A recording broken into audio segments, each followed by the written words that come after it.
एक सरसब्ज गांव की खामोश गलियों में एक कच्चा सा मकान था, जिसके आंगन में लगे नीम के दरख्त तले बूढ़ी अम्मा अपनी जिंदगी की शामें गुजार रही थीं।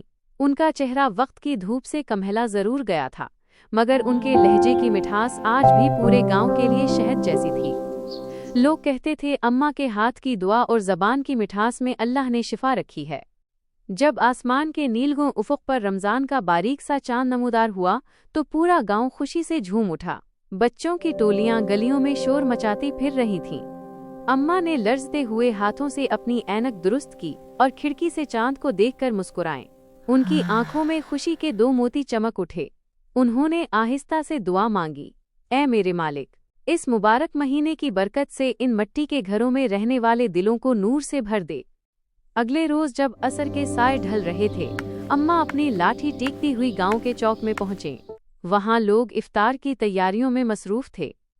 अम्मा ने सबको मुखातिब करके कहा, बेटा, इस बार हम इफ्तार अपने अपने घरों की दीवारों के पीछे नहीं, बल्कि इस खुले आसमान तले एक साथ करेंगे। लोगों ने हैरत से पूछा, लेकिन अम्मा, सबके घरों का अपना जायका, अपना तरीका है, ये कैसे मुमकिन होगा? अम्मा ने प्यार से समझाया, रोज़ा तो हम सब रख लेते हैं, मगर इस बार हमें आना का रोज़ा रखना है। जब हम एक ही खजूर से रोज़ा खोलेंगे तो हमारे दरमियान की कड़वाहट खत्म हो जाएगी। याद रखो, इफ्तार सिर्फ पेट भरने का नाम नहीं, ये तो बिखरे हुए रिश्तों को जोड़ने का वक्त है। रमज़ान की एक ठंडी शाम, गांव के बीचों बीच एक बड़ा सा सफ़ेद दस्तरख्वान बिछाया गया। कोई घर से ठंडा शरबत लाया, कोई गरम पकोड़े, किसी ने फल काटे तो किसी ने सिर्फ पानी का जग लाकर रख दिया। अम्मा दस्तरख्वान के सिरे पर बैठी थीं।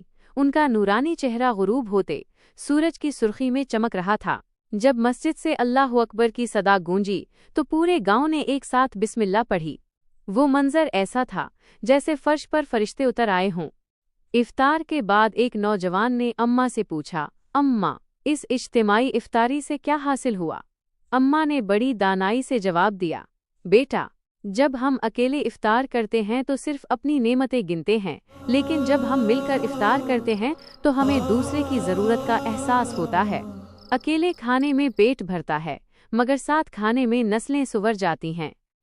उस एक शाम ने गांव की तकदीर बदल दी। जिन घरों में बरसों से बोलचाल बंद थी, वहां अब सलाम की गूंज थी। जिस गरीब के घर इफ्तार का सामान नहीं होता था, अब उसे फिक्र नहीं थी, क्योंकि पूरा गांव एक दस्तरखान बन चुका था।